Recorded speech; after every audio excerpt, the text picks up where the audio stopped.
Crazy Train. That's the Nothing Personal word of the day. It is Wednesday, July 23rd, 2025. It was not hard to come up with an Ozzy Osbourne reference for our word of the day. Rest in peace to the rock star, the legend, who lost his life for sure earlier than we would have liked and maybe later than some would have thought. What a contribution.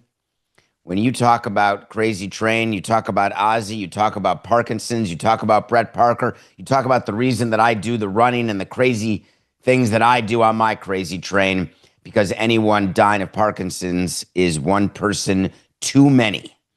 Rest in peace to Ozzy Osbourne, but to his family, know that there are people who will continue to raise money, continue to fight for the hope that another family will not have to go through what you are going through today. Thank you, Ozzy. Crazy Train also refers to, this is just awkward, Coke. I'm not going to do it. I'm not doing the transition from a rest in peace to Ozzy Osbourne to Parkinson's to Rafael Devers. I'm just not going to do it. I'm not going to do the transition from Ozzy Osbourne, Parkinson's, death to the MLB season is crazy, and it's a crazy train with ups and downs and left and rights. I'm not doing it. So here we go. 4869.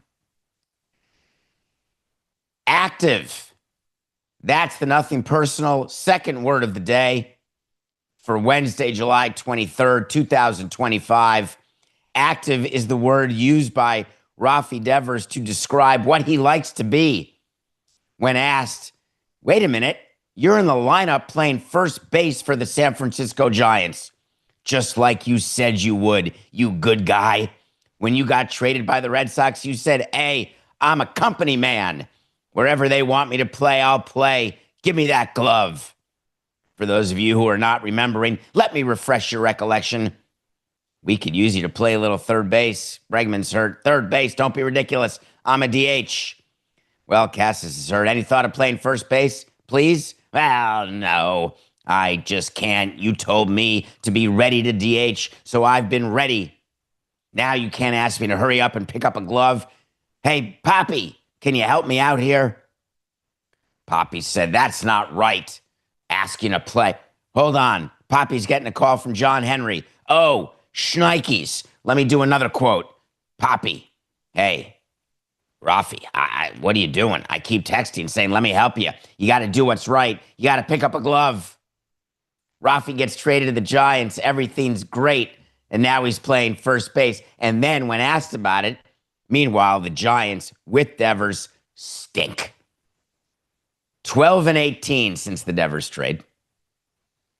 So he plays first base last night. Yes, the Giants beat the Braves 9-0. Great. Yes, Devers had a good game, 2 for 4. Scored 2 runs, had a ribby. It does not change the great quote from after the game. It keeps me active when asked about playing first base. It keeps my head out of just thinking about the next at-bat. I'm the kind of player that likes to be active, likes to be on the field. I'd rather be on the field, this is still Devers, than in the cage hitting all the time and thinking about the next at-bat. I am not criticizing the comment because I could put Giancarlo Stanton's name in there instead of Devers. There are many designated hitters. People don't realize how hard it is to be a designated hitter. Just to be on the bench and then be called every 9 batters to go hit. Ohtani is a different animal completely. We don't really want to talk about him.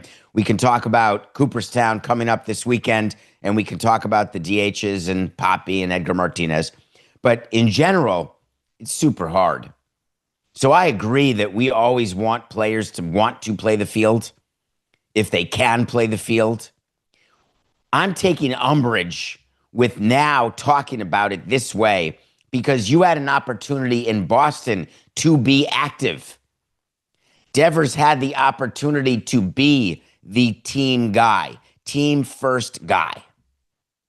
The ultimate irony of the Red Sox continuing to be better, notwithstanding recent results last night, but for the Red Sox to be better than the Giants post-Devers trade is never going to be an old story for him because everyone said the opposite. The Red Sox stink. Breslow should be fired. They can't be as good. They just traded their best hitter. The results on this crazy MLB season, which is how you would describe any season, will always be the final arbiter of any of the ridiculous arguments that you hear on other stations, other media, with your friends. The results rule. And the results say that after 1 month, 30 games, would you rather be where the Giants are or would you rather be where the Red Sox are? And to me, it seems very clear I'd rather be a Red Sox. The last thing on Devers is this, that when you're trying to reclaim your reputation with front offices or with your teammates, when you're in a new situation, you walk into a clubhouse, you're an all-star, you're at a $300 million contract, you take a beat and you try to have your mistakes of the past not come with you into the present so that doesn't speak to your future. The problem is most guys can't do it because most guys, as in most people, you are who you are. And it manifests itself, whether it's after a minute where you can meet someone and a minute later you know what you're dealing with, or a week, or a month, or a year, or a decade. You tend to become who you are. It's not to say we can't change. It's to say that it's harder than you think. So Devers in the Giants clubhouse, it is highly unlikely that he walked into that Giants clubhouse, announced that he was ready to play, ready to be in the field, no problem, that the other players were like, all right, this is great. This is the new Devers. And you get to treat him that way until the time comes when he reverts back to what he was. Will he revert with the Giants? Will the losing, will the lack of success of the team, will his lack of success, he has not been great, will all of it lead to problems with the Giants who then will be stuck with that long-term contract that the Red Sox were so thrilled to get rid of? This is a story that will continue to unfold, but what a step it took. And a quick message to Red Sox fans, do not be despondent. While it looks like Devers would not do something because of his anger and frustration with whether it's Craig or John or Tom or Sam, whatever, move forward. Don't look back with upset that he's now playing the field saying what could have been if he had been willing to play the field with us, because he wasn't. You can't rewrite history. You can't turn back time no matter how badly you want to go back. There are people who want to go back. I want to go back, do it all over. I wonder where we are with Volpe. Did you see Coca Aaron Boone lose his mind on the Jomboy Talking Yanks podcast? I've known Booney a very long time. Loved having him as a player. We've talked about him a lot. He's longtime manager of the Yankees. He's got 9 lives. He and Cashman have 18 between them. Thank God George is croaked. Hal is way more patient. Yankees are trying to catch the Blue Jays. They're trying to have the Red Sox not catch them. They got a problem at shortstop, and his name is Derek. Oh, no. Sorry. That's funny. I was going to say his name is Derek Jeter. It's not Derek Jeter. He's not the problem at shortstop. He's not at shortstop. He's not even an old-timer. If you know, you know. Their problem is with Anthony Volpe. One of the concepts that we have tried to instill upon our audience is how hard it is when you've evaluated a player, when you've invested in a player, when you've made a decision on a player, and then you are right and then you are wrong. The problem is for you to believe that you're wrong when you've been right. And the amount of time that you take to come to the conclusion that you were wrong after having been right is infinitely longer than coming to the conclusion you were wrong before you're ever able to come to the conclusion that you were right. When you believe in a player who just doesn't make it, period, you can live with that because you're going to have that in your career. You're going to have a draft pick, and we're going to talk about the draft later. You're going to have a trade or a free agent, and you just made a mistake. Good. We all learn how to deal with that. Page 2 of the playbook. But when you have an evaluation of a player, and then that player comes to the big leagues and proves your evaluation right, that's heaven for any executive. Then, when the slump comes, you dismiss it as, hey, it's a slump. This is normal. Think about going back to a Mets guy you all think about. His name was Jared Kelenic. There's myriad players we could mention in this regard where someone comes up, they are so highly touted, they don't start well, you give them an opportunity, you give them an opportunity, you give them an opportunity to turn it around, and then you finally have to swallow hard. And then you bring up a guy who is Kevin Moss-like. There's an old Yankee reference for you. Comes up, he's hitting home runs. This is insane. And then all of a sudden, off the cliff.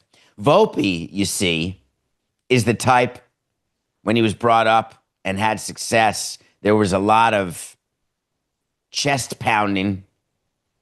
But now what do you do with him? Well, you can move him to ninth in the lineup if you want. Aaron Boone and Brian Cashman did that. That's fine. You can have him hit seventh or eighth, which he's been doing sort of the majority of the season. That's fine. But the reality is that he's one of the worst qualifying hitters. But man, his defense is so good that we're good. We don't need to get offense from Volpe. We just need to get that Gold Glove defense. Because getting the Gold Glove defense, you can win a World Series with that. And then you turn around and realize that his defense is absolutely horrific. So not only is he the fifth worst in MLB among qualified hitters, but he also has the MLB lead in errors at shortstop. So I'm trying to figure out what Volpe's doing well. He's not hitting. He's not fielding. A leader in the clubhouse? I'm not in the clubhouse. Let's even pretend he is. When you've got the pressure to win the way the Yankees have pressure to win right now, being a leader in the clubhouse is incidental at best. You don't care. We talk about what it is to have bad people in the clubhouse and bad people who perform, and you just get through it when you need to win, when you're under pressure to win. But if you've got a bad person in the clubhouse and you're losing, that's when you can make some changes. And I'm certainly not saying Volpe's a bad guy at all. What a great story. Yankee fan, Yankee games, World Series games. Now he's the shortstop. It was the greatest story ever. Why is it that Aaron Boone goes on the Talking Yanks podcast and literally loses his mind? And this comes only a few weeks after the general manager doubled down on Volpe. Remember, we showed you video. We talked to you about Cashman. Hey, Volpe, he's our shortstop. Despite the twists and turns of the season and how it's currently playing out, there's a lot of season left to be played. I'm not counting him out. That's Cashman. Well, newsflash, we are getting close to being early late. We're not there yet. We're now late middle. But late middle is going to end soon. The teams have played over 100 games, and it's soon going to be early late. We are now, once you get to 100 games played, you know you're approaching the deadline. It's going to be really hard for a team to all of a sudden turn it on right now. It's happened, but it's going to be really hard. It's really hard for a player to turn it on right now. It's happened, but it's rare. So Aaron Boone, when you are going on these podcasts, and he goes on, remember that the Talking Yanks podcast, don't forget that there's now a relationship between baseball and Jomboy. It's hard to say no. The managers get paid to go on certain shows. I do not know whether Boone is paid to go on Jomboy, though I would not be surprised at all if he is, especially if it's weekly Coca, then it certainly is a paid appearance. But he went out of his way to do the old bait and switch, which is a very popular thing to do in an argument, is when you know you've got the wrong side of an argument, what you do is you fight something else and you try to bring the distraction, you try to bring the attention of the people you're arguing with against the issue that you're arguing because you know you have a losing position. In the legal profession, what they say is if you don't have the facts on your side, argue the law. If you don't have the law on your side, argue the facts. And if you have neither on your side, just argue loudly right before settling. What I didn't like about what Boone was doing is that the players, they pay attention. So word gets in, they're all on Twitter, or there's videos that play, or agents are talking to players, or players are talking to players, or an agent will call a player who's not Volpe and say, hey, here's what's going on, and then that player will talk to Volpe about it. This kind of stuff happens. It's like a sewing circle inside every clubhouse. And when Boone was asked, not just about Volpe, but he was just asked about the Yankees in general, he looked panicked to me. He looked as though that he was on the edge of extinction, knowing what he had to get done this season. But what got lost, if you see the tape, what got lost is when asked about players and caring. I want to give you the information about a false sense that the media and fans have. When a player is 0 for 10 and then they hit a ground ball that they hit sharply, but it's hit right at somebody, and they're running up to first base, they touch first base, they're out, and then they slam their helmet down and break it.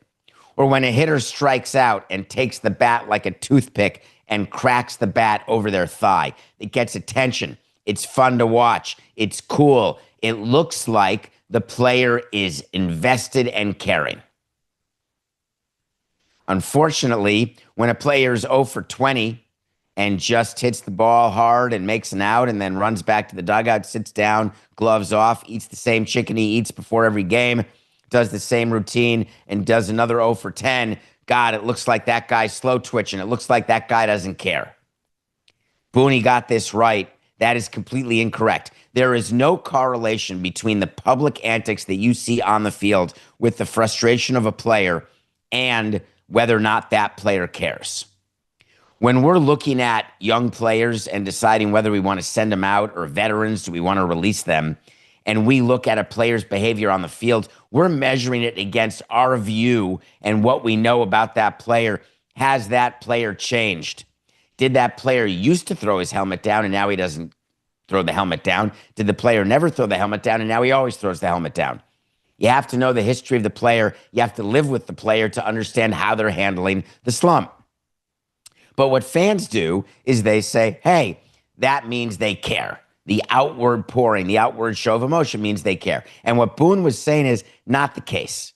And the problem is that the way he delivered it was in a very defensive way, really being accusatory with the Jomboy hosts. And I just found it to be that he had the right story. He had the right facts, and he forgot to embrace them.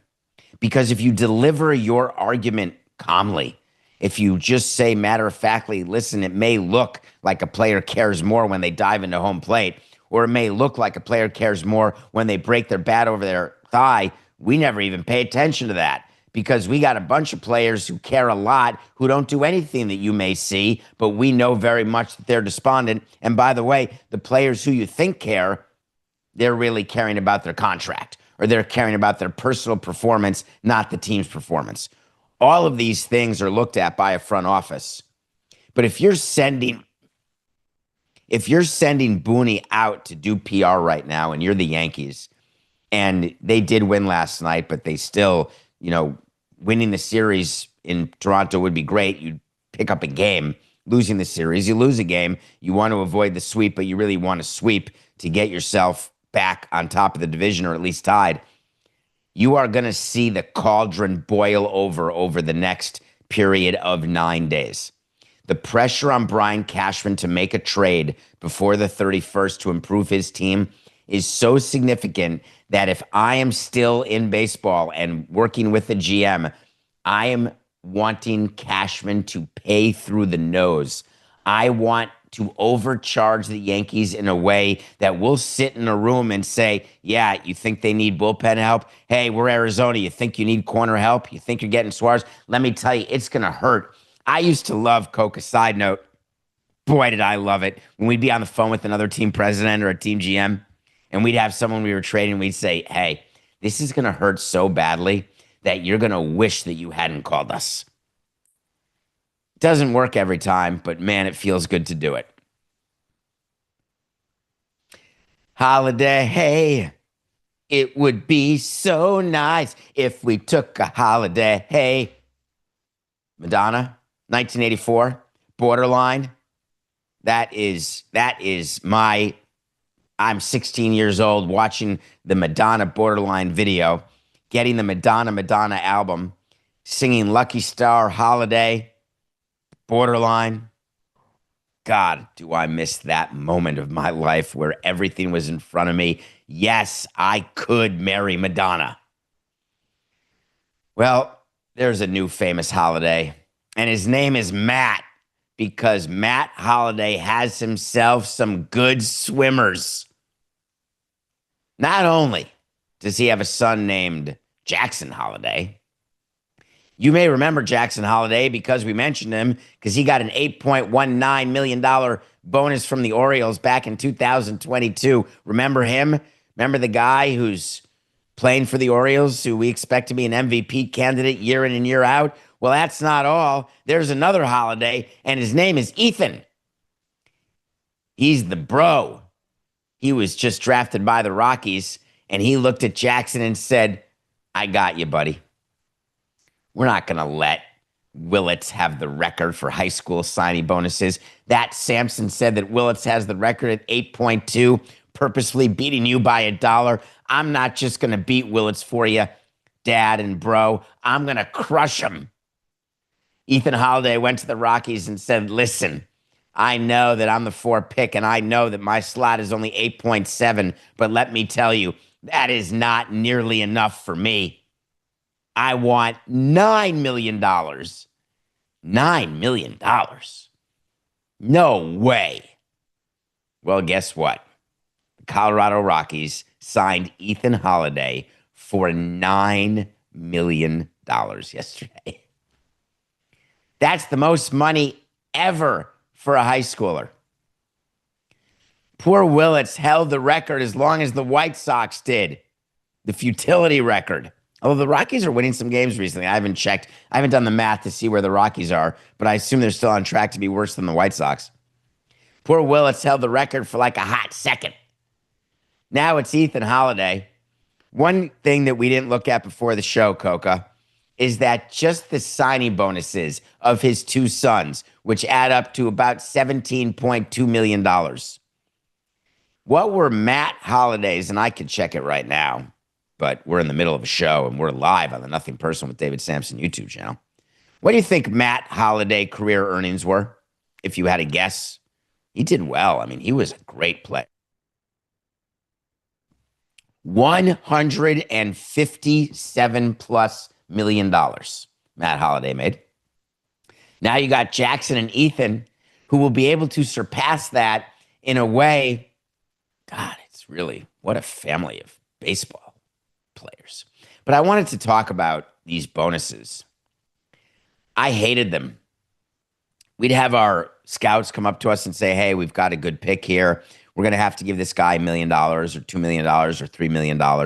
I was thinking about my career when I watched Scott Boras and go to Marlins Park, and the Marlins introduced their draft pick who had just gotten $7 million plus. And then I was just thinking to myself, is this the right way to allocate money? Do fans want to see $9 million going to Ethan Holliday? Would they prefer that $9 million goes to the payroll? Would they prefer it goes to a better starting pitching? Would they prefer that it goes to someone on the big league roster? Or do they have the ability to know that you spend money on draft picks because that is the best, most efficient way to acquire talent? That's what I was always told. That is what baseball people would always tell me. David, the cheapest, best way to acquire talent when we can't swim in the free agent market is through the draft. And I would say, I'm just curious. Why would we spend $9 million on one guy instead of $1 million on 9 guys? Because it's so hard to be a performing big leaguer. I would count it as a success when a player got one game in the big leagues. Like, that's it. You did it. We drafted a big leaguer. But I didn't really think that deep down. I wanted that player to be a performing major leaguer. I wanted that player to be an everyday player. If I'm going to spend money on a first round pick in the top 10, top 20, I want that player in our lineup. The White Sox gave Andrew Vaughn $7.2 million. Did it work? Well, he's playing every day for the Brewers, so I guess you could say it worked, but is he worth Savali? Teams that are brilliant still make mistakes, even though everyone assumes they hit and bat 1,000 when it comes to the draft. Have you guys heard of Brendan McKay? Well, I haven't. He was drafted the year I left baseball in 2017. Done. He played 13 big league games. I guess that's a success for $7 million. I don't know. Do you say that? Do you think the Royals, a small revenue team, they dropped $7.5 million in 2011, which is unheard of. I was a part of that draft, and I remember the Royals giving 7.5 to Bubba Starling, thinking, wow, he's going to be good. He played 96 big league games. I guess that counts. Big leaguer. That's $7.5 million bucks. Right down the crapper. But on the other hand, the Pirates gave Paul Skeens 9.2. He's an ace. That's got to work out. Are you telling me that the Paul Skeens $9 million has worked out? Tell me. Tell me, please. Tell me, because he's been unbelievable. The greatest. And statistically, he's been the greatest over his first, 40 starts? If 5 years from now, Skeens has 50 starts and that's it, and his career ended after this moment, he's Mark frickin' Fidrich. Maybe you could talk about the Rockies, who are just trying to pour money in. Remember last year, they gave Charlie Condon $9.2 million. They've got $18 million in two players. I was just never in that position, never wanted to be in that position. It just seems like it doesn't work. Go down the list. Diamondbacks just a few years ago gave $8 million to Drew Jones. He's in single A. That's Andrew Jones's son. You'd think the bloodline would be, hey, we got this taken care of. It's a crapshoot. I don't know how to say it any more clearly. There are no stats you can give me that will change my mind that the millions of dollars that we give the kids, it's great. It's great fun. You get a press conference. There's a draft that's watched by scores of people. It's way better than signing a free agent for $300 million when it works. But I have an answer. And my GMs never liked this answer, but I gave it, and I still give it to this day. The $9 million man or the 9 players at $1 million. Of course, I still take the 9 players at $1 million. Why? Because I'm paying you millions of dollars to run our baseball organization.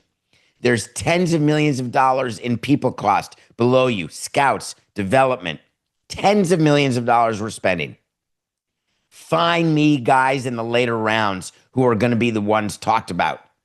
Wow, he got a signing bonus of $250,000 in the 4th round, and he's now productive everyday big leaguer, part of your team. Find me the free agents in the middle to bottom of the class, just like at a trade deadline. All the articles we're reading, Coca, every one of them. Oh, it's not a deep deadline. The Diamondbacks, could they buy? Could they sell? We're going to have Suarez. Is he on the market? Gallen, is he on the market? If you want a third baseman, it's going to be dicey. If you want anything starting pitching, it's going to be way more hairy than you'd like. This is when you have to be good. What do I know? Just doing a show. Let's do a review, Coca, please.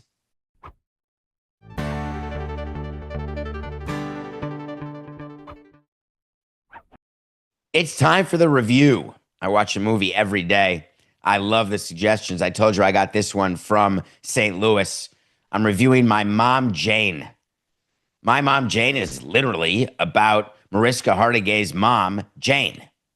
Except it's a Jane you may have heard of. Mansfield. Does that name ring a bell? Jane Mansfield? Blonde bombshell? Do you confuse her with Marilyn Monroe? Because I used to. Well, there's no confusing anymore because I learned more about Jayne Mansfield than I'd ever known. And you'd say, does that even interest you? Well, when you have an opportunity, and obviously Mariska is a fantastically famous actress, highly decorated. I learned so much that was so interesting about what it is. And we obviously, for whatever reason, in this day and age, because of the economy, or it's really been going on for a long time, but there's recency bias in talking about privilege and nepotism and rich people. When you grow up with famous parents or a famous mom or a broken home, just know that celebrities, athletes, the people you view as being rich and famous and having it all, it turns out that they're just kids the way you were just a kid. That they just want a mom the way you'd want a mom, or a dad the way you'd want a dad, or a family that's together the way you'd want your family to be together. And all of the craziness that we view, and you're gonna crush me, and don't, on the chat, Nothing Personal with David Samson YouTube channel. Don't crush me, because I'm not trying to make you feel sorry for people who grow up with privilege at all. That's not my point. But they do have the same issues that you have and that I have. Mariska grew up in a house with Jayne Mansfield, who had this persona of being the dumb blonde. And it was very weird for her because at home, she was anything but the dumb blonde. She was a musician. She was a talented mom, a caring mom, a loving mom, but then would leave, and all of a sudden you've got men who only care about looking up her skirt and making sure that she has the biggest bosoms around. That's got to be tough. And if you don't want to play a violin for children of celebrities who end up being celebrities themselves, then do me a favor, don't. But please consider the clarinet, maybe even the French horn. When you watch my Mom Jayne, you'll realize that the grass may not always be greener. As a matter of fact, I could argue from any side of the fence, depending on the glasses you wear, it's the same shade of brown. Watch my Mom Jayne, and if you can get past your knee-jerk reaction, which is, oh, who wouldn't want to have this life? Try to get past that and look at what it was to grow up as someone who had a mom named Jayne Mansfield. Tomorrow is Thursday. Spoiler alert. I don't know, that's a waste. I'm reviewing RRR. Now, I can't say I'm going to watch the 3-hour and 5-minute movie for another time today because I already watched it since last Thursday. It's in my top 100. It's actually very high. We'll review it tomorrow, but I did watch it a second time. So if you have time, watch it. Raise your hand if you own stock in the Green Bay Packers. I miss my dad, no longer alive. He loved the Green Bay Packers. It's amazing. I don't know how it's possible that I ended up having a partner who is a big Packer fan who's not from Wisconsin. It's just sort of interesting how that happens. My partner and my dad have something in common. They each own stock in the Green Bay Packers. Do you know what else they have in common? They've never made a personnel decision for the Green Bay Packers. Word came out yesterday, and it's a good one. Get ready. You can own a part of the Los Angeles Times. How excited are you that the newspaper, the big newspaper, all those subscribers online, the LA Times, owned by a billionaire who bought it because he really wanted to help it, and it turns out it loses money hand over fist every single year, like $40 to $50 million a year. News alert, billionaires don't like losing $40 or $50 million a year, I promise. This guy, Patrick Soon-Shiong, who came up with thought, whatever, he's a doctor who became a billionaire. Doesn't matter. He bought the LA Times, and his view was that he wanted to have a newspaper out there that would be reflective of society, that would be the place that people could go to get information unbiased by the people, with the people, for the people, blah, blah, blah. It's the same guy and the same newspaper where the turmoil they've gone through in recent years is epic. You remember this, don't you? You remember that they fired like 20% of their staff and they had significant layoffs just a few months ago? Do you remember the fight they had with the editorial board where he wouldn't allow them to endorse political candidates? Do you remember the time when it was so important that certain newspapers would endorse certain candidates? And now it's become really rather funny the way endorsements go. But the whole purpose was that you should be allowed, when you own a newspaper, not to be the publisher of the newspaper. It used to be there were two separate jobs: publisher, editor, owner, and you tried to silo because you wanted the newspaper to be neutral, and we've lost that. Well, what this doctor is trying to do is get it all back, and here's the plan. We're going to democratize the newspaper. We're going to go public. He didn't specify IPO, like are people buying shares? How's it going to work? Here's what he said. How about if we structure it like the Green Bay Packers? I'm sorry, but you cannot say the Green Bay Packers are a public company and do it with a straight face. Yes, if you own shares of stock of the Green Bay Packers, you get to go to a stockholders meeting where you get to raise your hand and look around and see Lambeau Field and say, hi, I'm just curious, are we going to re-sign Aaron Rodgers? Quiet over there. You have no voting rights.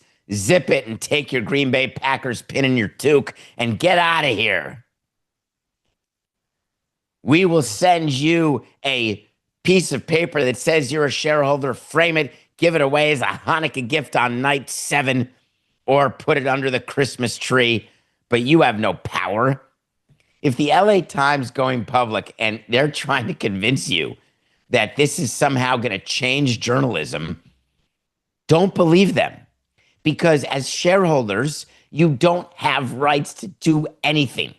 What does going public do for the LA Times? Wait for it. The same thing that going public did for the Green Bay Packers. Hey, anyone want to send us money? Hey, anybody? Anybody? Oh, you like the Packers? How about $150 for a share? Oh, piece of cake. It's the greatest gift ever. What about the LA Times? LA Times. What am I going to put that on my wall? That's going to be like night 9 of Hanukkah. You got a share of the LA Times. I'm making a difference. Oh, God, I can't believe how crazy that newspaper is. I don't want to own shares of that or the other way. God, that paper is just as crazy as I'd like it to be. It's the total crazy train. Give me some shares of stock.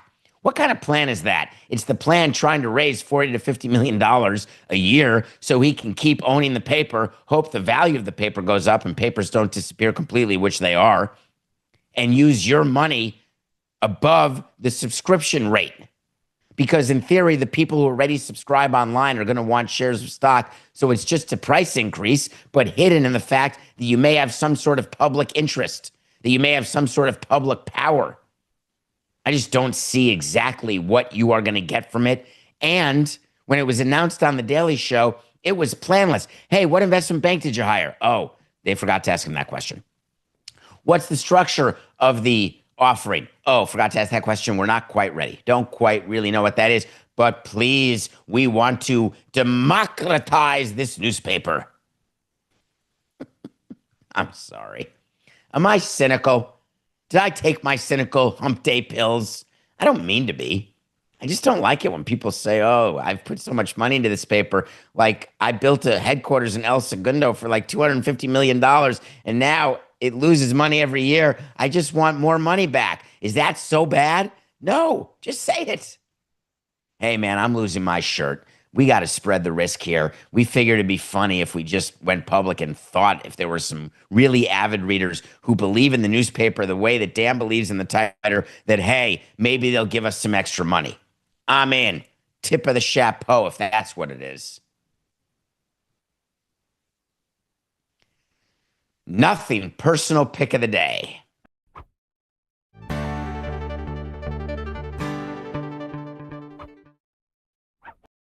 Are you paying attention? Because I'm HO triple.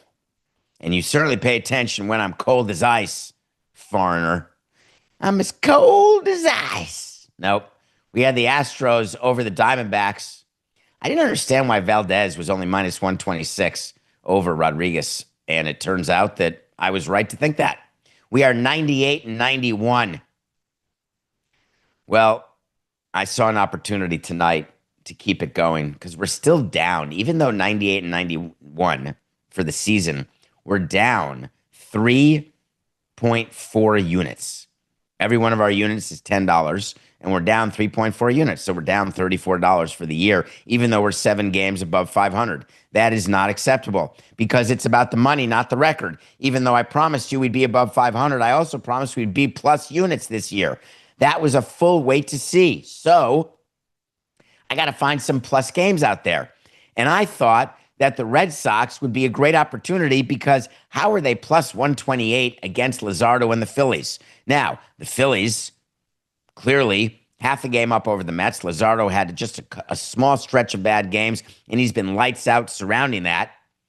On the other hand, my main man, Lucas G., brother of Kenny G., getting plus 128, bang it, and so we shall.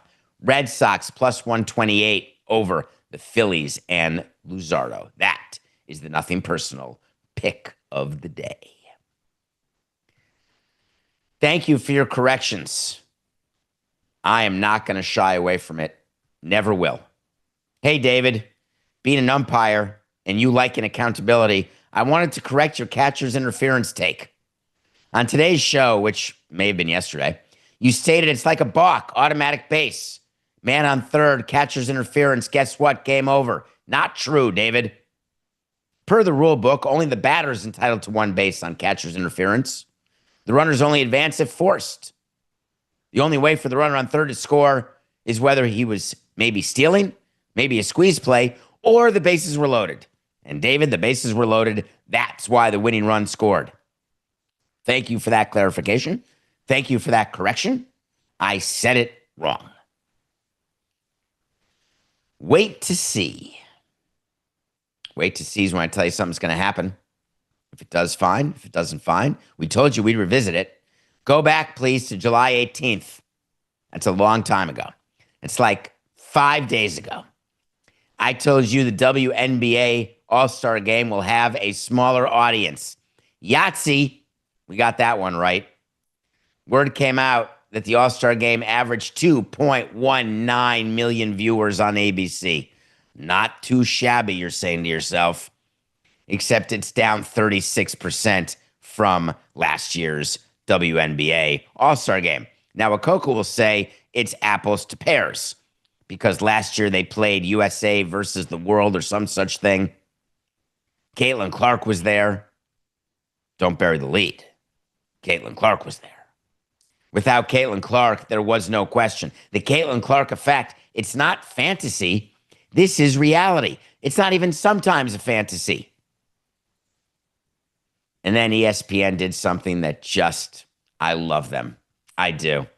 Remember we talked to you about press releases and how we've done this on the Sporting Class with John Skipper. I've done it on Nothing Personal. Sporting Class with Skipper and Pavel. We haven't done one in a while, Coca. Maybe we'll do one next week. When you do a press release with ratings, you spin it, and you spin it in a way to make sure that it looks amazing. I'm in. We all do it. ESPN, when they did the press release for the WNBA All-Star numbers for this year, they said that the WNBA All-Star game this year, the 2.19 million, it was up 158%, and they put that in big font. Go look at it. It's online. And then in small font versus 2023 game. Hell yeah. That is my kind of ESPN PR. When you compare it to the All-Star game of 2 years ago, which also didn't have Caitlin Clark, so therefore you'd say that makes sense. Why wouldn't I compare it to when pre-Caitlin Clark and that we're up 158%? Well, the reason is what we're trying to establish is where we are versus last year. And you gave numbers in that same press release of where you were last year with like the 3-point contest. It's a good one. I don't find it funny what Qatar's doing. Before we head into the break, you're going to read some stuff today about Qatar and the fact that they confirmed that they are bidding for the Olympics. I'm going to get serious for a few minutes here and tell you that, yes, they are bidding for the 2036 Olympics. They actually just came out. They have a committee, and they just came out and said, this is what we're doing. It's the Qatar Olympic Committee. We know they've hosted the World Athletics Championships in 2019. You know they hosted the World Cup in 2022. The head of their committee, they've got a president. He said, we already have 95% of the required sports infrastructure in place to host the games. We have a comprehensive national plan to ensure 100% readiness of all facilities.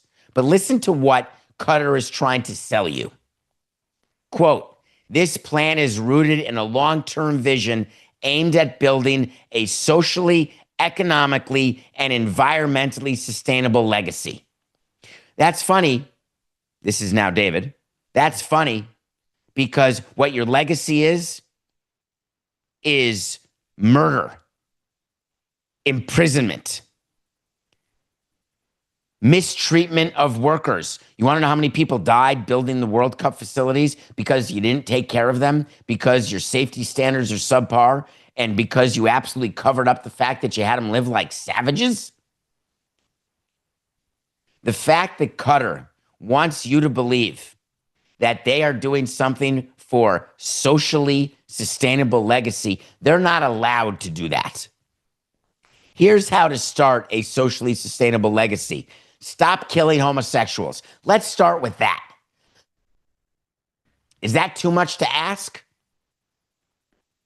The reality is they're going to get the Olympics. Why? Because the new head of the IOC, she's doing this bidding process where they are pledging to involve all members in the selection of host cities. Qatar was just overlooked by the previous president, Bach, because he was doing deals, whether it was with Brisbane or anyone else. Brisbane was hosted in 2032. It's not that I'm going to say that it was like FIFA, except it wasn't great. And yes, Qatar's got competition for 2036. Could Saudi Arabia want the Olympics? Could India want the Olympics? Who knows? But if you're Qatar, you have the ability to get these Olympics in a way that is nefarious at best and downright illegal at worst. And I am not necessarily impugning anyone in the IOC. I'm not impugning the process, nor am I criticizing the way in which the Olympics should be viewed or the standards in which I believe the Olympics should be upheld. However, to even give oxygen to someone in Qatar trying to tell you something that we know to be patently false and then to genuflect in their general direction because they've got money flowing and you need money is unfortunate, unnecessary. It's beyond reproach, actually. And you'll be shocked to hear that my wait to see for today, my official wait to see, and maybe this is cynical, David, on Wednesday, but my official wait to see is that Qatar is going to get the Olympics. That's the ultimate irony of all this, is that all it takes is a little sentence and a lot of money. We're going to be back, and guess what today is? It's So You Want to Talk to Samson Wednesday, hour 2 after the break.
Welcome back to Nothing Personal on this Wednesday, July the 23rd, 2025.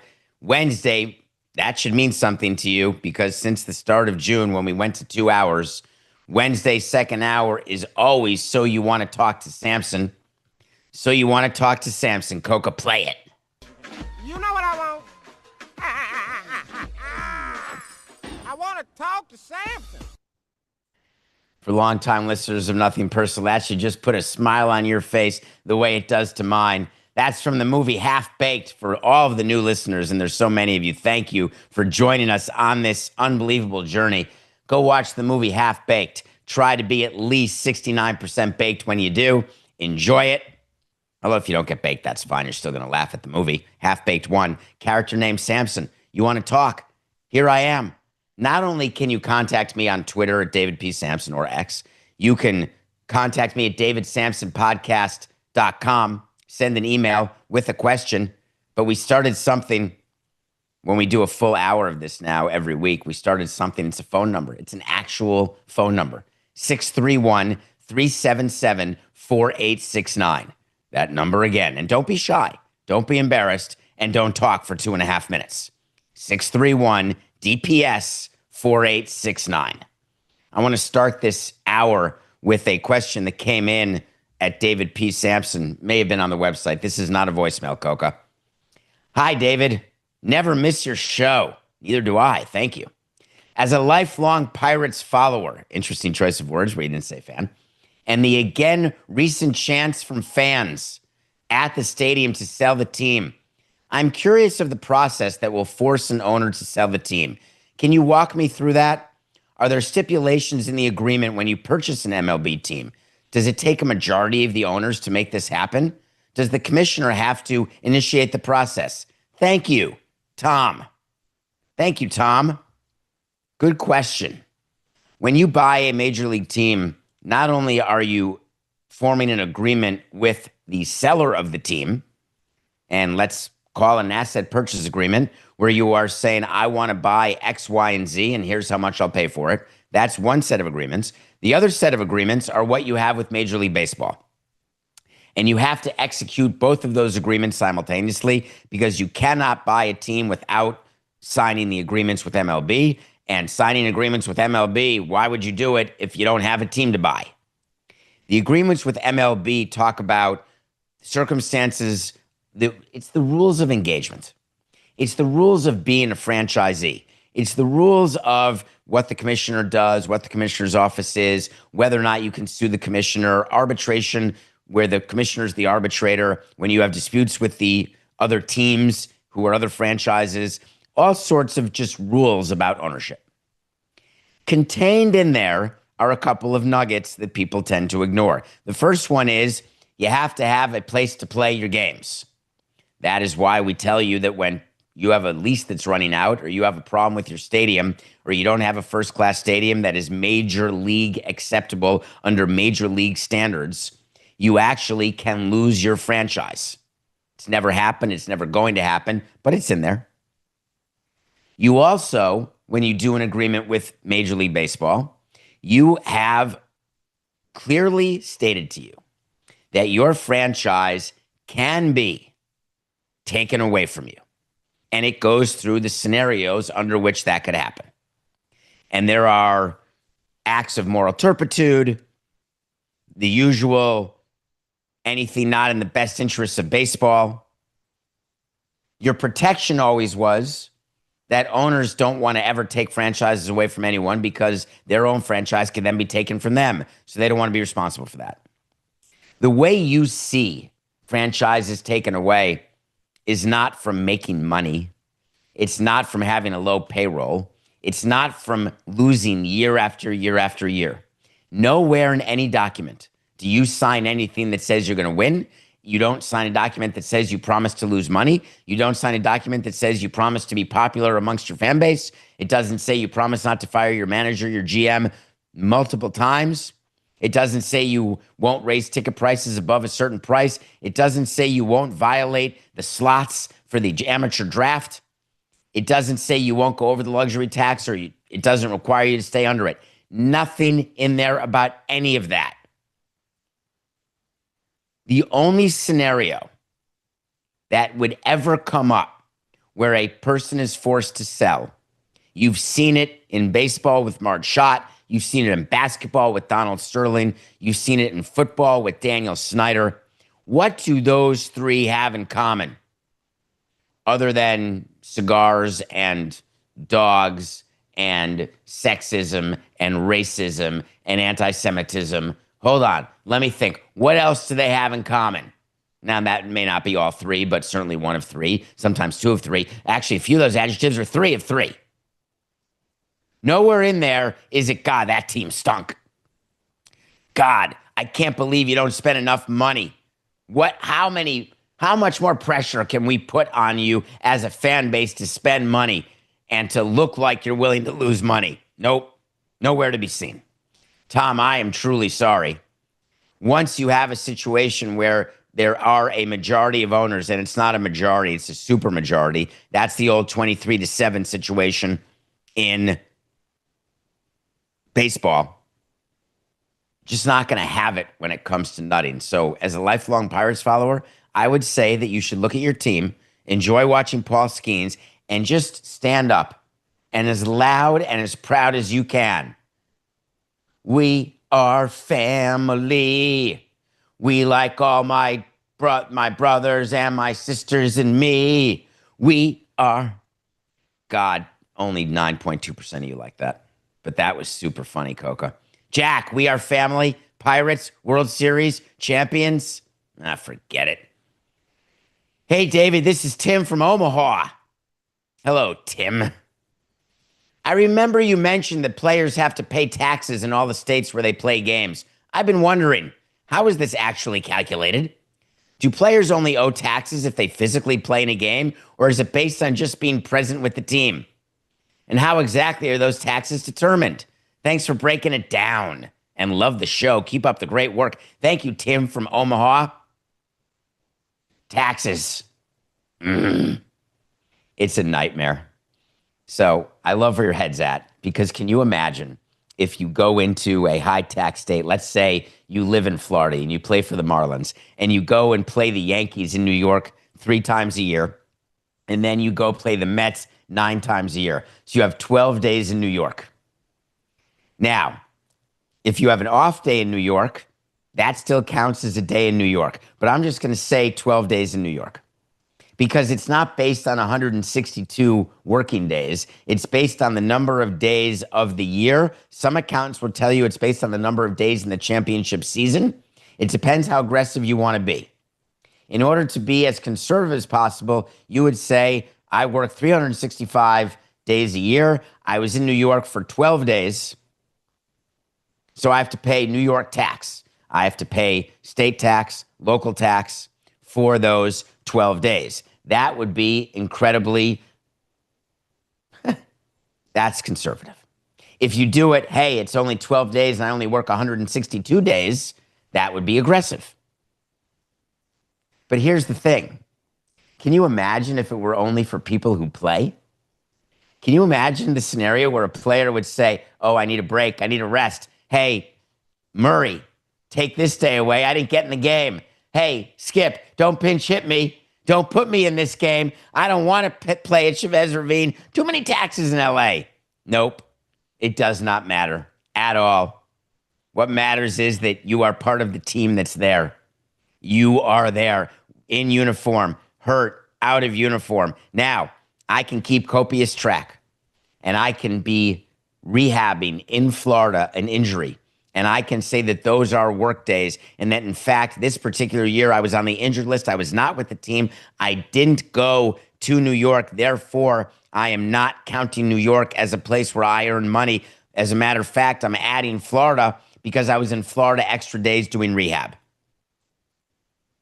There are also players who correctly count spring training. Hey, I'm in Florida all these days. That's a bunch of work days, but you're not getting paid when you're in Florida. The argument that the IRS can make is you're only getting paid from April to September. Tell me where you are April to September. Some accountants will say, hey, it's a full-time job, man. I'm working 12 months a year. I'm in Florida getting ready for the season, January, and then spring training, February and March. And those have to count. That's already a quarter of the year. Or I'm in Arizona, same thing. You actually have to fill out state tax forms for every state in which you do business. And when you are in baseball, you're doing business in all those states where the team does business.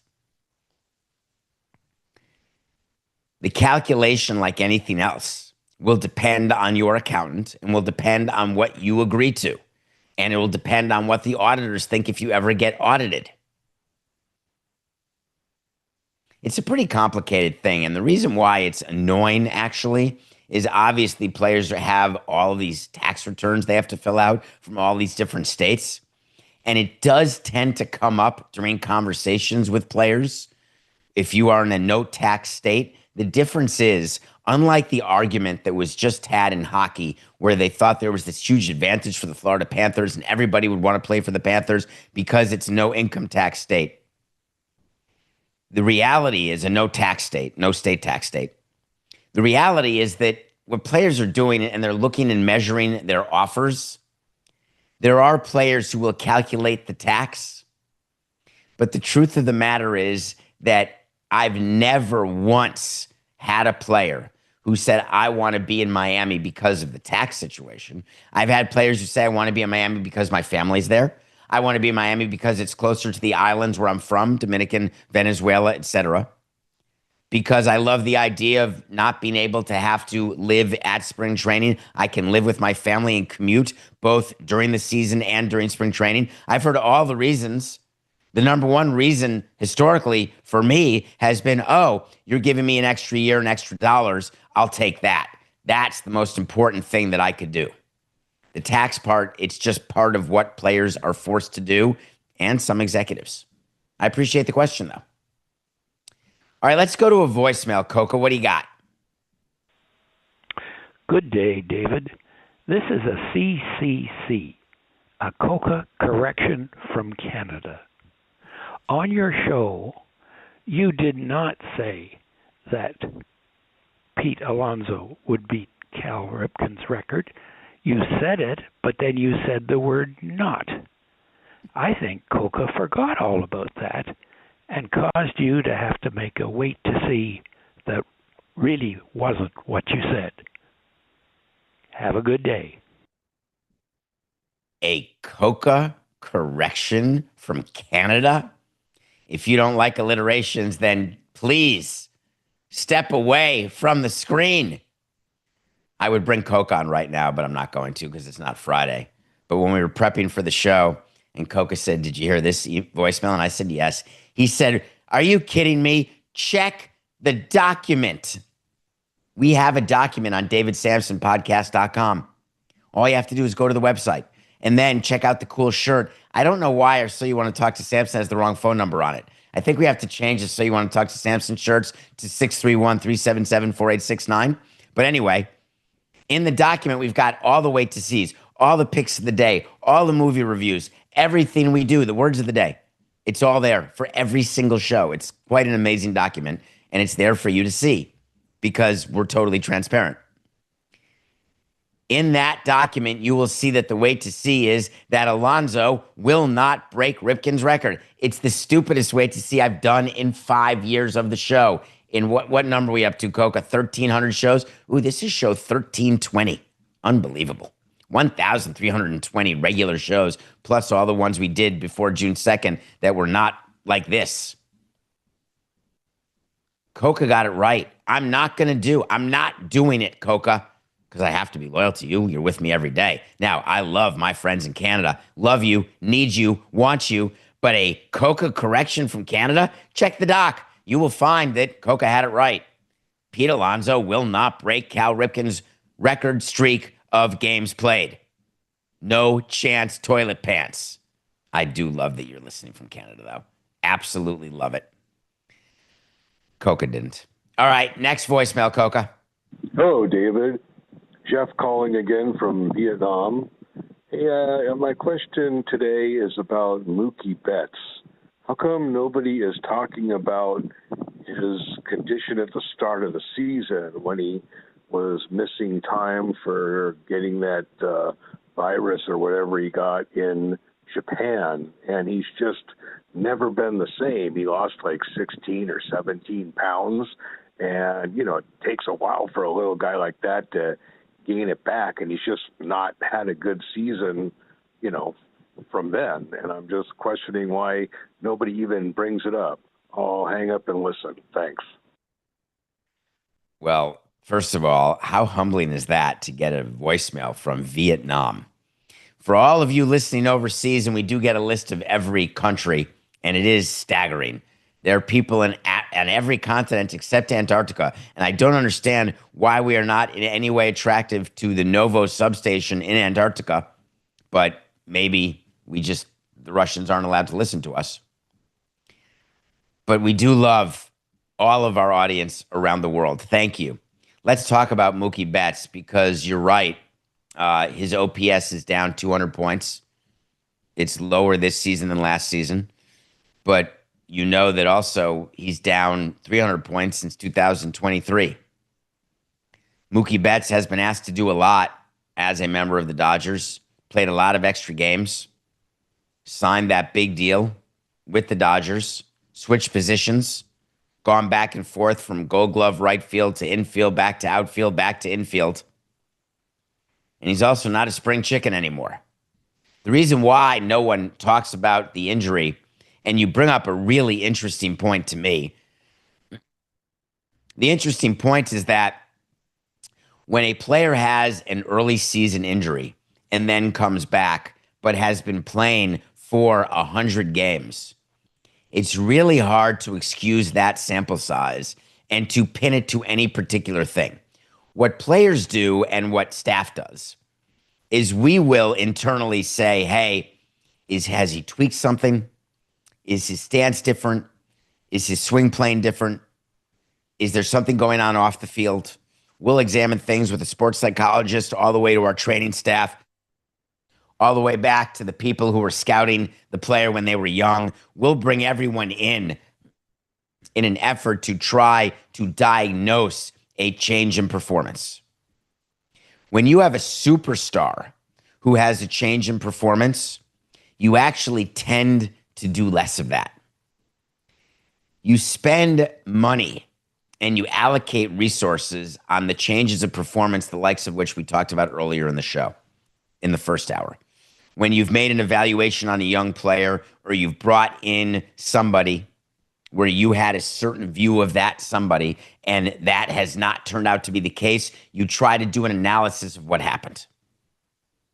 When you've got an all-star, Hall of Famer, who's going through either precipitous decline or a blip season, either one of those, they're actually the same. There is nothing you can do about either one. When a player gets caught by Father Time, the best you can do is tip your cap and maybe release the player. Try not to have him play every day, or if he is playing every day, recognize that the production that you thought would come from him and used to come from him is gone and will not come back. When you've got a bad season, the blip season, there's also nothing you do. You just acknowledge. And yesterday, Coca, I did a show in Atlanta on, I believe, 96.9 yesterday evening. And the question was, with the Braves, what do we got here? Should we break up the core? Do we want to trade Albie? Should we trade Harris? Should we trade Murphy? What are we doing here? And when you have chosen your core and you have doubled down by signing them to long-term deals at the deadline, number one, the Braves are, in my opinion, simply going to get rid of players who are on expiring contracts. But number two, to make major changes based on a season like the Braves are having, where it just out of nowhere, Acuna wasn't there in the beginning. They start 0-7. It spiraled from there, even though they got back to 500. But this season, you would consider a blip in the process of winning that the Braves have shown over the years and decades. The best thing you can do is not overreact to the blip. Mookie Betts is signed through 2032. You have him you're married. That's it. Now, divorces can come late in the marriage as the kids are approaching college, or when they're super young. You can do it that way. You can do a Red Sox with Devers. That's the divorce when you've got young kids. When you release a player when they've got a year left from a long-term deal, that's the divorce when the kids are about to go to college. When you let someone just disappear after their contract runs out, that's a post-college, all empty nest divorce.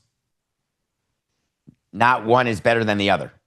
There is no proof that young kids versus middle-aged kids versus adult kids, that they react to divorce differently. The reality is that each has its positives, each has its negatives. When you take Mookie Betts and you signed and you have him through 2032, what are you going to do? You could go a Red Sox. They're not going to. They're not trading Mookie Betts. They're not releasing Mookie Betts. They're playing Mookie Betts every day. We're in the year 2025. While you're looking for a pattern, oh, it's 2 years in a row. Oh, it may have been a virus. Oh, he lost 17 pounds. Oh, this would excuse it. We're not spending 1 minute trying to find the reason. We don't need it at all. You know what we do need if you're the Dodgers? You just need to suit them up tomorrow. And then the next day. And then you'll go through October and see if you can win back-to-back World Series. And if you don't, you're back in February, which, red alert, everybody, spring training starts in 7 months. It's almost here. It's hard to imagine, isn't it? When you're thinking you've had a bad season, when you're thinking that you're in trouble, and it's too late, Carole King, and you're the Orioles or the Braves, or you're Mookie Betts. Don't worry. You got next year. Give me another voicemail. Is this voicemail from Pat McAfee? Hi, David. I recently saw a clip where Kirk Herbstreit said ESPN was going to make budget cuts, but Pat McAfee stepped in and said he would cover the amount that would be cut to ensure people would keep their jobs, and this forced ESPN to take back their budget cuts. So I was just wondering what you thought about this and what you would do if one of your employees tried to do something like this. Thanks. This is a great question. All right, I'm going to take a breath here before I answer this, because it is a interesting thing when Dan Le Batard or Pat McAfee or Jack Nicholson take an issue and treat it a certain way. The Jack Nicholson I'm referring to is the character in broadcast news. When told that there were going to be mass layoffs in the newsroom, someone said, but Jack, you could save everyone by just cutting $1 million off your salary. And Jack Nicholson looked the other way and kept going. That's one way to deal with it. You could look at a company when they are doing mass layoffs and say, why can't the CEO just take $1 million less? If you take $1 million below what your pay is, and you've got people making $100,000 who you're firing, wait a minute, I can save 10 people at $100,000. Forget the cost of benefits and forget the cost of servicing those employees and managing those employees. Let's assume that's all at zero. Which it's not, but just assume it is. You could have 10 people. Why wouldn't you do that? And the answer is that when a company is downsizing, they're doing it purposefully, not in order to have the big feed talent like McAfee, like a Le Batard, pay to keep those people. They're doing it because they believe it's in the best interest of the company to not have those people in the positions they're in. You may think that layoffs, mass layoffs, it's just Elon Musk-like doing Doji, where they just go in and just instead of taking sort of a careful pen to making a change, they just blowtorch it. That's not actually how layoffs work in a company. It starts at the top where you say to your immediate reports, we need to cut $1 billion from our budget. Then it goes down to their reports. Hey, you've got to find $100 million in your budget. Then it goes down to the head of a department. Hey, you've got to find $2 million in your department. It flows downstream like a river. And what runs through it is the concept of Can we do what we're doing with a different group of people who make less money? What you don't want to hear from your direct reports or from anybody is a response to, oh, budget cut? You need me to find $1 million? No problem. Here's $1 million. I'll take care of it, and I will pay these people directly. Dan Le Batard's been very clear what he did at ESPN when they fired Chris Cody. He hired Chris Cody immediately and paid him on the side. Pat McAfee claiming, hey, if you're deciding to cut back on that, I'll cover that because the crew, the people around the show, they need to have that. They need to have that. So McAfee was like, if you guys are going to do your budget thing, I'm going to take care of the crew. Here's the thing. If you think that Pat McAfee saying that changes the philosophy of Disney and that Disney will stand up and say, all right, we'll do that. We're not going to fire anyone in your crew. And you think that that somehow is a seminal change in what Disney's doing in any cost-cutting measures that they and all companies are always doing, then you're high like Pat can be.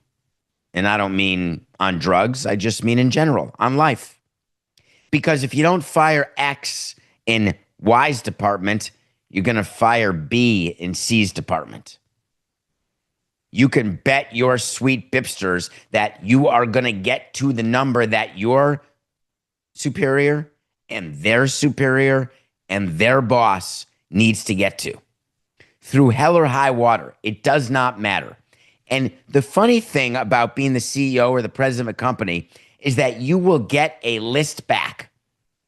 And 99% of the people on the list are names you don't know, names you haven't heard of. And you count on the people who work directly for you to have a relationship with the people who work directly below them in order to ensure that the right decisions are being made. It's not unlike baseball. I've told you this, that GMs trade for players all the time that they don't know, that they've never watched, that they've never heard of. But you count on the people below you to know what they're doing. And when it doesn't pan out, you're going to be held responsible. But the way you take responsibility is by getting rid of the people who gave you the bad information, getting rid of the people who did not scout or develop properly. You start with that. When you are making major cost-cutting measures and you're the CEO, it's so far below you. Now, there could be individuals who are in your purview. There could even be a direct report, but not often. There could be people who you're aware of who have meetings with you. But one thing that we are not interested in is the rich people saving the day. Now, it never happened to me in baseball. I wonder what I would do, Coca. Maybe the new David would have done something if we had one of our highest salaried players. Let's say if Giancarlo had come up to us and said, hey, I'll give you $10 million because you please just keep AJ Ramos the rest of the year. I don't know whether I would have done that. I would have to say we still would have traded AJ because it was in the best interest of the team because of where we were at that particular time, and we acted accordingly. Getting the money to have a Band-Aid put on a situation that you know is secreting blood and gunk in a way that can't be stopped by one Band-Aid. Getting one Band-Aid seems irrelevant when you need two, and you may just need to wrap a tourniquet around the whole darn thing. So Pat McAfee covering budget cuts at ESPN, he's not. All right, give me another voicemail, Coca. I'm really leaving a message on the phone number live during the show. This is me. 631-377-4869. That's my question. Oh, you're the best, Coca. That was me in a show this week when I was promoting this hour, and I actually called the 631-377-4869 number, and I actually left a message because it should show everybody that you can actually leave a message, and I'll actually hear it because I just heard it. Thank you for that, Coca. Go to another question, please. Hey, David. It's your pain in the tuchus, Sheldon Jacobs. So catcher's interference is not a balk. I also sent you an email. It's comparable to a walk or hit by pitch. Sheldon. Phillies had bases loaded. That's why the runners scored. Love you. Bye-bye. We covered this today. I already read the correction, Sheldon, and you weren't first to correct me. Oh, I wanted to put you on the show, though. So you're loyal. You listen every day. I appreciate you. I do try to look at as many DMs as possible. I do try to look as many voicemails, and I read as much as I can. I try to respond as much as I can. I can't respond to everyone every time. And yes, I do see when you send 10 or 15 emails and you have all these questions and thoughts. And I'm not just talking directly to you, Sheldon, even though I've mentioned your name on the show before as a loyal fan of Nothing Personal, I assume since day one. But yes, are you really going to humiliate me this way again? Fine. Here we go. 4869. I will do as you asked. Hi, my name's David Samson. And I got the rule wrong on catcher's interference where I thought that it was a balk. The truth of the matter is the only one who gets a base is the hitter. It has nothing to do with anyone advancing a base. Unless, of course, they have to advance a base or they were actually in the process of advancing to secure the next base. There are things that I get wrong during the course of my show. Hold on, I got to get to my next piece of paper. There are things that I get wrong during the course of the show because anyone who thinks they know every rule of baseball, there is no executive or player who knows every rule in baseball. There's not even someone in the commissioner's office who knows every rule in baseball. But I will stop making excuses because I'm responsible to tell you that when I do a show every day, I should know every rule in baseball and I should never be wrong. I have a huge staff of people named Matthew and Jack who should ensure that everything scripted for me, even though nothing is scripted, would make it so I'm never wrong. As a result, I apologize for this mistake that I made about something that hadn't happened in 50 years. And I promise that I will do better. 50 years? Thank you, Sheldon. Voicemail, please. Hi, David. This is Pete from California. Love the show. Been listening for a long time. I had a question for you. The Phillies recently signed David Robertson, but he had not been pitching at all this year, as far as I know. What's the process for signing someone who has not been an active player? Is there a workout? Does the team contact the player's agent? Who contacts who first? How does the workout go? What takes place usually at one of those workouts? And then how does the signing go? Thank you very much. Bye-bye. That's a great one. Thank you for that. So, no, we do not reach out to the player. The agents reach out to us. Hey, I still got David Robertson. He's totally available, and you need bullpen. Like, why are you not signing him? And yes, we talked about it on a recent show. Maybe that's where the question came from, that Robertson signed for the prorated $16 million. And remember, the team who signed him was in the apron. Is it the Phillies, Coca? I can't remember right now. And that they had to pay, it is, and they had to pay 110% of the salary because of their violation of the luxury tax. So here's what a workout is. And I love these workouts. It's fantastic because everyone hits like maize. Everyone runs like the wind. Everyone who pitches in a workout, you can get people out in a workout when there's nobody at bat, like nobody's business. Workouts are usually put on by the agent, and they will call the teams and let it be known, hey, I've got Joe Schmagegi who will be throwing at blank place. You can catch it online, but come in person. And we have people all over. There are people who work for us in all the different states. David Robertson gets on the mound and he throws, and people say, ooh, that looks so good. Because in workouts, the only thing that doesn't play, and it doesn't matter if you're a hitter and you work out, and you foul off 10 balls in a row. You hit 17 ground balls to shortstop. You exhibit no power whatsoever. What we're doing at workouts, basically, we've got a mirror in our pocket. We pull the mirror out. We put it under the nose of the player. Are you breathing? Okay. And then we start negotiating the number with the agent. When we go to a workout, we recognize that those workouts are total eyewash, complete.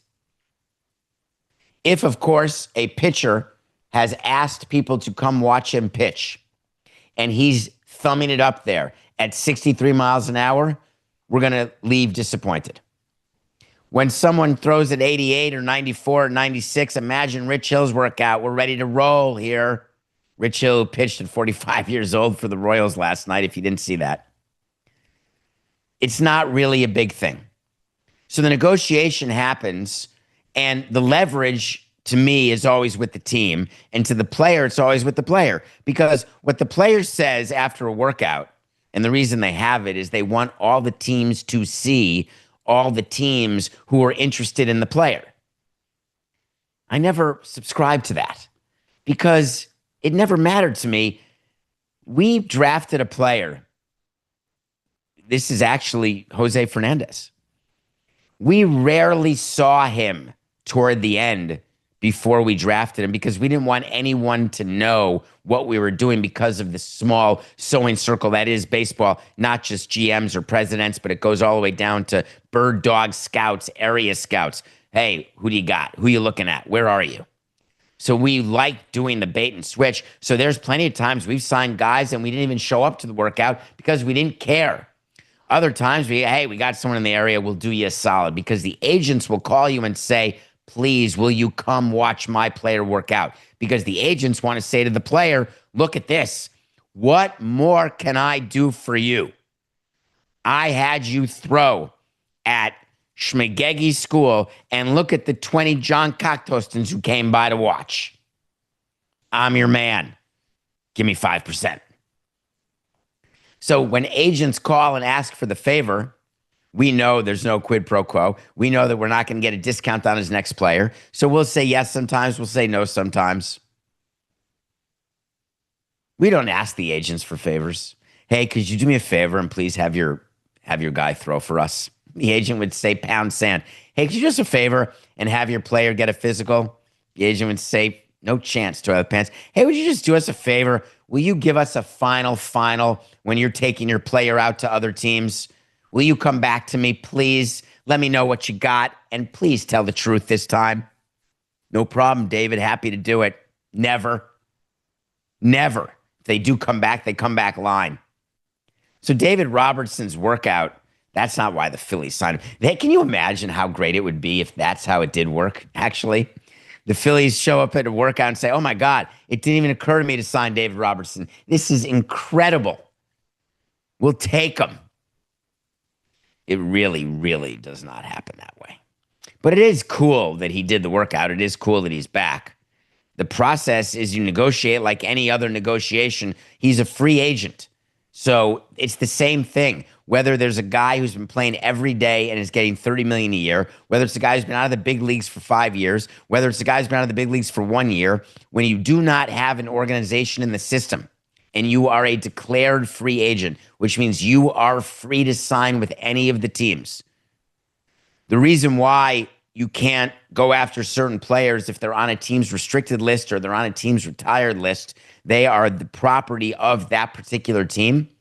But when you've declared yourself a free agent, if you look at the declarations that happen after the postseason of players who declare themselves, you'd laugh a little bit and say, well, that person would not make a team. That person's not going to get re-signed. That person was terrible. But you've got to declare free agency because it enables you one day, should it ever come up, to be free to roam the country. That's all that happened with David Robertson. That's a fun question, though. How about another voicemail? David, Coca, good evening. This is Adam calling from the beautiful state of Iowa, where it is currently Ragbri Week. And if you don't know what that is, I do. We're at the GTS because it's pretty cool and definitely not a bunch of horse hockey. My question involves the WNBA and their current CBA negotiations. With the WNBA undergoing such an aggressive expansion right now, with the Valkyries this year, 2 more teams next year, another in 28, another in 29, and another in 30, how does that impact the negotiations, and does that give more leverage to the players, knowing that a strike would be that much more impactful to the growth the league is trying to promote at this time? Thanks, guys. Have a great night. I love that voicemail. Thank you, Coca. First, let me say that I know exactly what Ragbri is. A shout out to my friend Deb, who's doing it. My friend Sarah, my survivor friend Sarah. We love Iowa. Miss you, Sarah. GTS, you dropped in an email. Google that shite. I love that you did that. Thank you. That's always my answer, except now I can't use it as much because Googling stuff doesn't work as well as it used to. But it used to be, hey, you got a question? GTS. And you dropped a horse hockey. That's a winner. Thank you. Let's talk WNBA again. We have certainly not given this short shrift, and we will keep talking WNBA. But anytime you give me an opportunity to talk about collective bargaining and players being way too aggressive and owners being way too delusional, let me know, and I'm always up for it. So that's how we chose that email, although Ragbri is how he should have chosen it. WNBA has a serious problem. So I would like to do a quick segment directed solely to the players and the agents of those players in the WNBA. Hi, my name is David. I would strongly suggest you are extraordinarily careful in the words you say and the actions you take over the course of the next several weeks and months, because the missteps that you've been doing will be very costly during the course of collective bargaining. And I'm not just talking about the t-shirts you wear. I'm not talking about the interviews you give. I'm talking about the behind-the-scenes meetings where you have all decided that you will use members of the media and you will use yourselves and your platforms to sway public opinion, to let it be known that what you make, the amount of money you have, is not fair. It is very, very counterproductive for you to get together in your cliques with your agents, with your representatives, and try to tell owners that which they should be doing because you've done the math and the math they've done is wrong. The reason why I strongly suggest you not go down that path is that is the path to disappointment. That is for sure the path to work stoppage. The path you ought to be on is the path to reconciliation and the path to profitability and the path to progress. Your current choice is a path to pathos. It will take a lot for you to swallow hard and not get the sort of raise that you think that you are entitled to and allow people in the media to make you feel badly that you are not making the same percentage of revenue as your brethren in the NBA or the NFL or MLB or NHL. But you know deep down the status of your league. You know deep down when you look at numbers where you are, and you know that expansion fees are simply a fugazi that is not correlated to provisions in the CBA. At the same time, I will give the message to owners. Dear NBA and WNBA owners, my name is David Samson, and I appreciate you paying attention to something. What are you doing? You've got the greatest momentum you've ever had in your league, ever. You've got superstars. You've got competitive leagues that are coming up and trying to buttress women's sports, trying to highlight women's sports, and you've got a head start. Why would you screw that up? You know better than to step over dollars to pick up pennies. It is absurd what you're paying these women. We're not going full BJK here. We're not looking for equal pay to the NBA. We are expecting you to not kill the possibility of a goose that one day could turn golden and has shown more signs of it recently than ever before. Mr. Owner, would it absolutely be out of the question for you to take a partial L on the next CBA on the hope that you will grow into it the way you'd buy a house you can't afford, but you bet on yourself, and instead of it being foreclosed, you end up making so much money that you can afford that house? Would it be so out of the question for you to reward these players, current day players, with a nod toward the previous players in the NBA on the shoulders of whom the current women are standing? What would be the downside? Because if it doesn't work, and it turns out that the WNBA is going bankrupt, and it turns out that the media value is pegged just as that Samson guy says it was, and if it turns out that the expansion fees and the franchise valuations cannot be sustained, if it turns out that the revenue model that we expected really was only Caitlin Clark related and not related to anything else we were doing or any other player, if all of that turns out to be true, fix it. And you can fix it next CBA. As a matter of fact, as a player in the WNBA, I am committed. I will do give. I can't even say that, Coca. I can't. I can't say that players will ever give back any gains they get because they won't. But for purposes of this show, hey, we'll give back these gains if it shows, and as partners, we see that this partnership isn't working. Dear owners, please, this is your moment right now. What's it going to be? What's your answer as an owner or as a player? What's your answer when you're in an argument and there are two clear sides to the argument and both people think they're right? Do you agree that in an argument with opposite views of the same issue, that two opposite sides can't be right at the same time? Do you agree with that? Because I don't. Because what your job is to settle any sort of negotiation or disagreement is to find the intersecting points of agreement. The owners and the players in the NBA do have an intersection, and that intersection is we are highly motivated, both of us, to continue what is perceived as fake it until you make it momentum, because that will accrue to our benefit long-term and your benefit short-term. Intersection. When you are attempting to come to an agreement with anyone under any scenario, you look for the intersection and you pound it and you try to expand it. The problem is in the WNBA and in the problem in baseball and to an extent the NFL, and frankly, if we're going to go macro, you can say unions and you can say management in general, is that they're so busy focused on the parts of their positions where there are no intersections that they ignore the parts where there is commonality of interest or purpose or vision, because it's far less sexy. It's way more interesting to fight and argue and disagree with people, which is a concept that drives me crazy. I'm not a fighter. I'm a lover. I don't want to focus on our differences. I want to focus on what we share, what we can share, how we can connect, how we can have a moment. The WNBA is in that moment right now. If they let this pass, it is an opportunity lost that you'll never get back.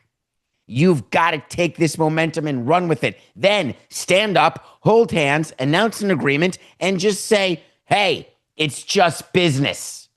Thanks for all the voicemails. This is nothing personal.